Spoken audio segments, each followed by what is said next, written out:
Hey, hello, everyone. Welcome to the second installment of the ITOps Times live micro-webinar series on Internet resilience. I'm Dave Rubinstein, Editor-in-Chief of ITOps Times. And just to recap, the last time we were here, we were discussing Internet resilience and why organizations should care about it. This time, episode 2, we're going to be introducing the concept of Internet performance monitoring and how it can help ensure resilience.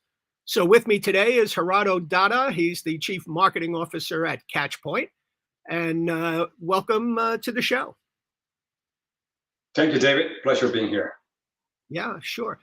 So let me ask you, last week we spoke to your CEO, Mehdi Dowdy, who was talking about the importance of the internet and how complex and fragile it can be.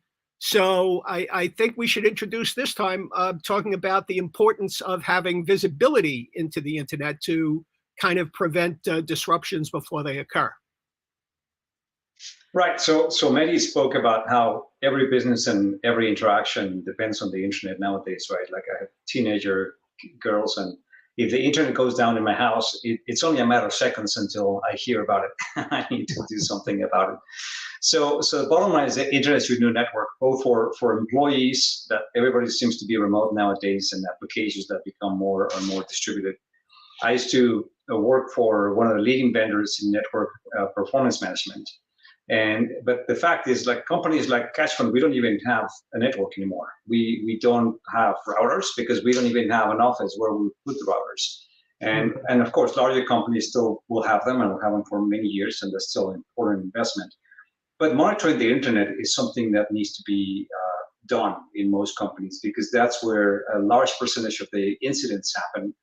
And a key thing to think about is that if you consider the outages for large companies like Amazon and Microsoft and Facebook, who have a very deep bench and skills and tools on monitoring and networking, etc., and they still suffer outages. The question is not really if it's going to happen to you. It's going to be like, when is it going to happen? How bad is it going to be? How much is it going to cost? And really, the most important question is, are you able to catch it quickly and fix it before it creates a massive problem?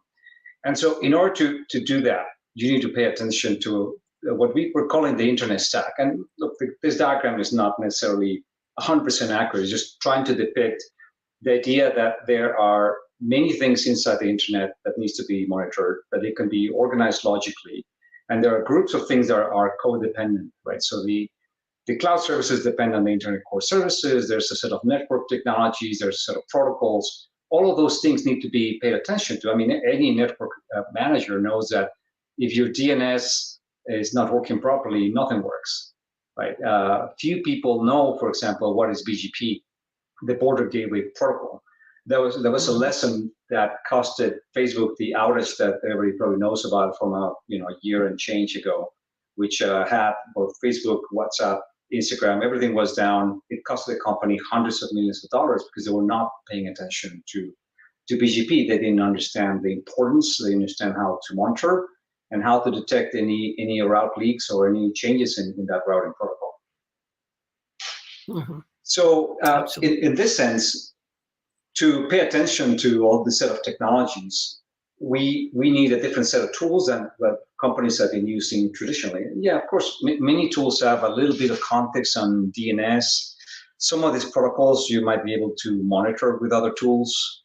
Some of the network management tools could be useful, but nobody wants to be with an incomplete view. Again, Facebook was not aware of what was going on, right? I was with one of the leading financial services companies, and they said our website was down for 1 hour and 25 minutes. For over an hour, we did not know it was a DNS issue. The other day, just last week, we saw one of the leading hotel chains in the world. Their SSL certificate expired. So for a couple hours, you could not do anything, reserve hotels or check your reservation or do any of that. So those are kind of the simple problems that companies are failing on because they don't have the right tooling to make sure that they have the visibility required to know what's going on, and when something happens, to get those early signals so you can fix the problem before it becomes a major incident. Mm-hmm. I was looking at Southwest Airlines. I think they halted operations yesterday again after the problem they had in Thanksgiving. And it kind of highlights the importance of catching things in time, because if you had like a 5-minute delay, if Southwest had to stop operations for 5 minutes, nobody would know. Like a 5-minute delay in your flight is, I would say it's a good flight, right? But when it goes from 5 minutes to a couple hours, then it starts creating a massive disruption. Mm-hmm. So at the end of the day, companies have invested. Yes, go ahead. No, I was just going to say, so how is this different from what we used to see with a lot of companies that were running like NOC to, monitor their network and stuff like that? Were they able to look into all of these layers, or is this something that has grown as the internet has kind of grown out? Well, I think it's a different concept of NOC, right? Because if you look at the majority of the network management, NPMD, as Gartner likes to call them, tools out there, they start by monitoring devices through an SNMP protocol, right? They look at traffic flows. They look at your local network. Anything that's outside is kind of outside their core competence. And so at the same time, a lot of these companies have application management tools. When we talk about the stack, the first thing that might come to mind is not only the 7 layers, OSI layers of networking, but also the application stack, right? And there are really specific tools for that. Like this is just one way of thinking about the layers. You can, in a stack, you can also think about a traditional 3-tier architecture, many other ways, especially now that they have, microservices and Kubernetes and all those technologies. But you have NPM tools to look at traditional networks. You have APM tools to look at traditional application stacks, which are still essential. But then you need a different set of tools to look at this internet stack, right? So that's what we're calling internet performance monitoring. So the reason why those things are important is not only that I don't know of any NPM tool that even understands BGP. Yes, you can get some RIS data from the public networks, but that's not real-time data. You don't want to be 15 minutes behind reality for diagnosing and then 15 minutes behind to see if your fixes work. But it requires also a specific infrastructure inside this infrastructure, inside the internet infrastructure, right? Specific nodes. So at Catchpoint, for example, we do have nodes inside the BGP peers, inside ASNs, inside the wireless providers, inside the cloud networks. In fact, the cloud providers and the CDNs, all the large ones, use Catchpoint to monitor their own networks. So when you think about Cloudflare and Fastly and AWS and Google and Azure, they all use Catchpoint to make sure that their services are up and that they get these early warning signs. So our nodes inside all of that infrastructure globally across almost every country you can think of, that gives you the visibility that you're simply not going to get without tools. Like, in fact, a lot of the tools that companies use nowadays even for APM are hosted on a cloud. Like if your tools are hosted on Amazon AWS and AWS goes down, you cannot use your tools, you cannot get alerts, you cannot use any diagnosis, right? So you're dependent on those. And so we made a deliberate decision to have an independent system so that you can still be up and still be in control when those services go down. Mm-hmm. Excellent.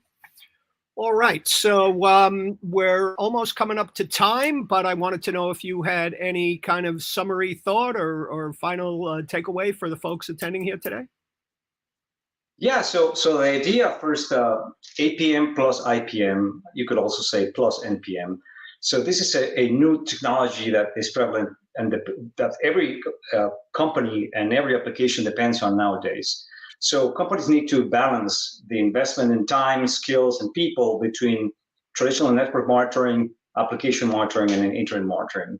And that's what we call internet performance monitoring, right? So the goal is precisely to catch any issues in that internet stack that could impact your business, whether your applications, your customers, your employees, your network, or even your website experience. And that's what we do at Catchpoint. We're not the only company, but this is our sole focus, and we spend every hour in the day thinking about IPM and how do we help organizations catch issues in their internet stack.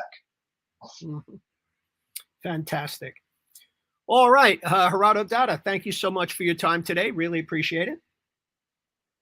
Thank you, David. Have a good day. Yep. And thanks for all the viewers. Yeah, thank you. I just want to let our attendees know that they can tune in for episode 3 on May the 4th, where we'll be expanding a little bit more on the conversation about how internet resilience can help e-commerce companies, drive more revenue. So that'll be May 4th at 1 p.m. Eastern Time for episode 3 of this ITOps Live micro webinar series. So for all our attendees, thanks for showing up. Thanks for giving us 10 minutes of your time. Until next time, I'm Dave Rubinstein, Editor-in-Chief of ITOps Times. So long for now.